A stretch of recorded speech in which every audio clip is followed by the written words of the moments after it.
আসসালামু আলাইকুম। এখন দেখবেন সংবাদ শিরোনাম।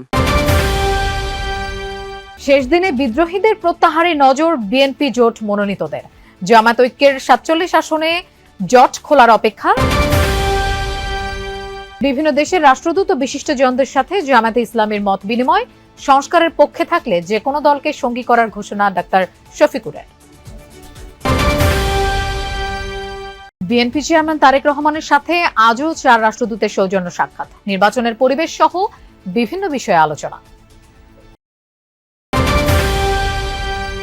সন্ত্রাসী হামলায় র্যাব কর্মকর্তা নিহতের পর থমথমে সীতাকুণ্ডের জঙ্গল সলিমপুর। দুপুরে হালিশহরে জানাজা, গুরুতর আহতদের চিকিৎসা চলছে সিএমএইচে। এতক্ষণ দেখছিলেন সংবাদ শিরোনাম, এখন দেখবেন বিস্তারিত। বিকল্প প্রার্থী সহ ৩৩১টি মনোনয়নপত্র দাখিল করেছিল বিএনপি। ইসির শুনানিতে দলটির ৪ জন প্রার্থী বাদ পড়েন। কুমিল্লা ১০ আসনে দ্বৈত নাগরিকত্বের দায়ে আব্দুল গফুর মিয়া এবং চট্টগ্রাম ২ আসনে ঋণখেলাপির দায়ে বাদ পড়েন সারোয়ার আলমগীর। কুমিল্লা ৪ আসনে মঞ্জুরুল আহসান মুন্সি ও যশোর ৪ আসনে টিএস আয়ুব। কুমিল্লা ১০ আসনে মোবাশ্বের আলম ভূঁইয়া বাছাইয়ে বাদ পড়েন। এছাড়া কুমিল্লা ৪ ও চট্টগ্রাম ২ আসনে বিএনপি ও তার জোটের বিকল্প প্রার্থী না থাকায় আপাতত আসন দুটি প্রার্থী শূন্য। তবে এই ২ আসনের প্রার্থিতা বাতিল হওয়াদের মধ্যে হাইকোর্টে রিট করেছেন কুমিল্লা ৪ আসনের মঞ্জুরুল আহসান মুন্সি। ঋণখেলাপিদের অভিযোগে নির্বাচন কমিশন চট্টগ্রাম ২ আসনের প্রার্থিতা বাতিল করায় হাইকোর্টে রিট করেছেন সারোয়ার আলমগীর। এছাড়া জোট শরিকদের ছেড়ে দেয়া বেশ কয়েকটি আসনে বিএনপির বিদ্রোহী প্রার্থী থাকায় ভাবনায় মনোনীতরা। ধোঁয়াশা কাটছে না জামায়াতে ইসলামী ও ১০ দলীয় নির্বাচনী ঐক্যের জোট নিয়ে। ইসলামী আন্দোলন জোট ছেড়ে যাওয়ায় ফাঁকা ৪৭টি আসনের বিষয়ে এখনো হয়নি কোনো সুরাহা। আজ আনুষ্ঠানিকভাবে এসব আসনে নতুন করে প্রার্থী ঘোষণা করার কথা ১০ দলীয় নির্বাচনী ঐক্যের। এর আগে আসন সমঝোতার আলোচনার মধ্যেই ধর্মভিত্তিক দলের বাইরে এনসিপি, এবি পার্টি ও এলডিপি আসন ভাগাভাগিতে যোগ দেয়। আসন বন্টন রূপ নেয় ১১ দলীয় ঐক্যে। এই ৩ দলকে অন্তর্ভুক্তি করায় ইসলামী আন্দোলন বাংলাদেশ একমত হয়নি।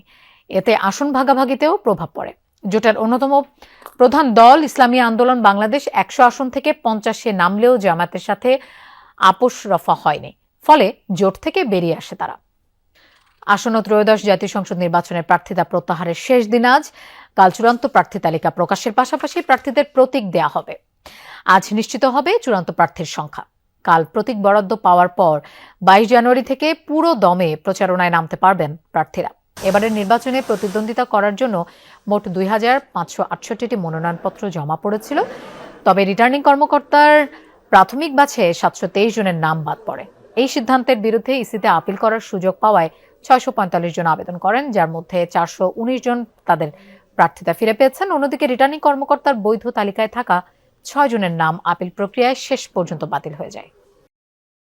গণতন্ত্র ও নাগরিক অধিকারের স্বার্থে আগামী নির্বাচন শতভাগ সুষ্ঠু ও নিরপেক্ষ হবে বলে প্রত্যাশা করেছেন জামায়াত ইসলামীর আমির ডাক্তার শফিকুর রহমান। গত ১৭ বছরে দেশের জনগণের স্বার্থ সংশ্লিষ্ট সকল প্রতিষ্ঠান ধ্বংস করে ফ্যাসিবাদ কায়েম করা হয়েছিল বলেও মন্তব্য করেন তিনি। সকালে হোটেল ইন্টারকন্টিনেন্টালে বাংলাদেশ জামায়াতে ইসলামী আয়োজিত পলিসি সামিটে যোগ দেন বিভিন্ন দেশের রাষ্ট্রদূত, বিভিন্ন রাজনৈতিক দলের নেতা, ব্যবসায়ী ও জ্যেষ্ঠ গণমাধ্যম ব্যক্তিত্বরা। উদ্বোধনী বক্তব্যে ডাক্তার শফিকুর রহমান জানান, দুর্নীতি বিরোধী বিচার বিভাগের স্বাধীনতা রক্ষা ও সংস্কারের পক্ষে অবস্থানের শর্তে যে কোনো রাজনৈতিক দলকে আগামীর অগ্রযাত্রায় সঙ্গী করবে জামায়াত। একটি উন্নত বাংলাদেশের জন্য দেশের সকল অংশের মানুষকে ঐক্যবদ্ধ এবং সহযোগী হবার আহ্বান জানান তিনি। সামিটের দ্বিতীয় পর্যায়ে অতিথিদের বিভিন্ন প্রশ্নের উত্তর দেন জামায়াতের নায়েবে আমির সৈয়দ আব্দুল্লাহ মোহাম্মদ তাহের। তিনি বলেন, আধুনিক ও নাগরিক অধিকার সুরক্ষিত থাকে এমন দেশ গঠনে কাজ করছে জামায়াত। দেশ ও বিদেশের নানা প্রোপাগান্ডা রুখতে যুক্তির মাধ্যমে তারা এগিয়ে যাবে বলে জানান তিনি।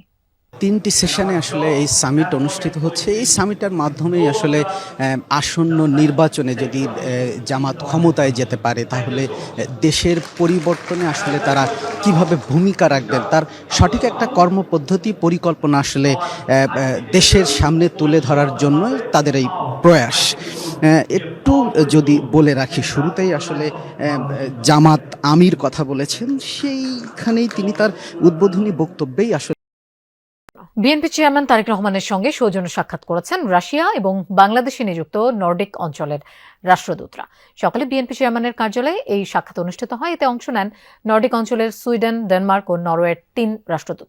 এছাড়াও বৈঠক করেন রাশিয়ার রাষ্ট্রদূত আলেকজান্ডার গ্রিগোরিয়েভিচ খোঁজেন।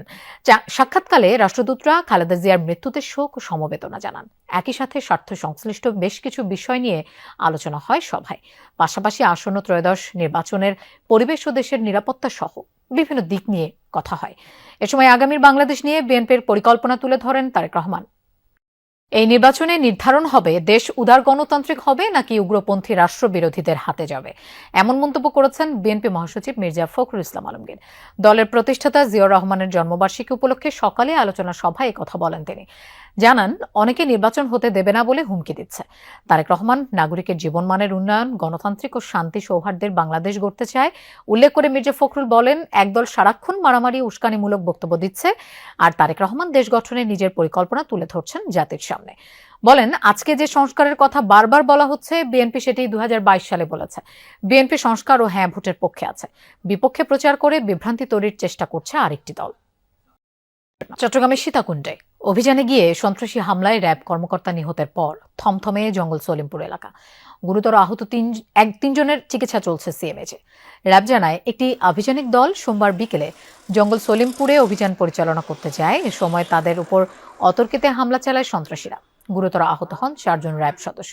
পরে তাদের উদ্ধার করে সিএমএইচ হাসপাতালে নেওয়া হলে মোহাম্মদ মোতালেবকে মৃত ঘোষণা করেন চিকিৎসক।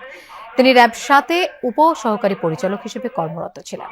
এই ঘটনার পর থেকেই জঙ্গল সলিমপুরে থমথমে পরিস্থিতি বিরাজ করছে। সেখানে অতিরিক্ত পুলিশ ও র্যাব সদস্য মোতায়েন করা হয়েছে।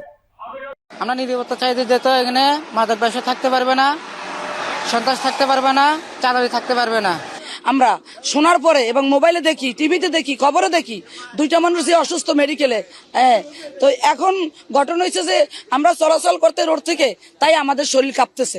সবাই নিরাপত্তা চাই, আমাদের ছেলে মেয়ে বউ ফুলাবান নিয়ে আমরা কর্ম করে এখন আমরা চাই না গোলাগুলি মারামারি দরাদরি হোক। এটা কখনোই আমরা মানতে পারতেছি না এবং এটার জন্য আমাদের কর্তৃপক্ষ যথাযথ ব্যবস্থা আল্লাহ চেয়ে তো আমরা নিব। নরসিংদীর রায়পুরায় আহমেদুল হক অপু নামে একজনকে কুপিয়ে হত্যা করেছে দুর্বৃত্তরা। সকালে উপজেলার মরজাল এলাকায় অপুর রক্তাক্ত মরদেহ পড়ে থাকতে দেখে স্থানীয়রা। খবর পেয়ে পুলিশ গিয়ে মরদেহ উদ্ধার করে ময়নাতদন্তের জন্য জেলা সদর হাসপাতালের মর্গে পাঠায়। পুলিশ জানায়, মঙ্গলবার দিবাগত রাতে এই হত্যাকাণ্ড হয়েছে। আহমেদুল হক অপু এলাকার চিহ্নিত সন্ত্রাসী। সে হত্যাসহ মোট 9টি মামলার আসামি। দীর্ঘদিন ধরে পলাতক ছিল অপু। হত্যাকাণ্ডে জড়িতদের শনাক্ত ও গ্রেফতারে পুলিশ তদন্ত শুরু করেছে। ঝালকাঠিতে নিখোঁজের 8 ঘণ্টা পর সুগন্ধা নদীর পাড় থেকে এক নারীর মরদেহ উদ্ধার করা হয়েছে। ভোরে সুগন্ধা নদীর খেয়াঘাট নতুন চর এলাকায় মরদেহ উদ্ধার হয়। স্থানীয়রা জানায়, সোমবার রাত থেকে নিখোঁজ ছিলেন নীলুফা ইয়াসমিন নামের মধ্যবয়সী এই নারী। পরিবারের সদস্যরা খোঁজাখুঁজি করলেও তার সন্ধান মেলেনি। সকালে নদীর তীরে মরদেহ পড়ে থাকতে দেখে স্থানীয়রা পুলিশকে খবর দেয়। পুলিশ গিয়ে মরদেহ উদ্ধার করে ময়নাতদন্তের জন্য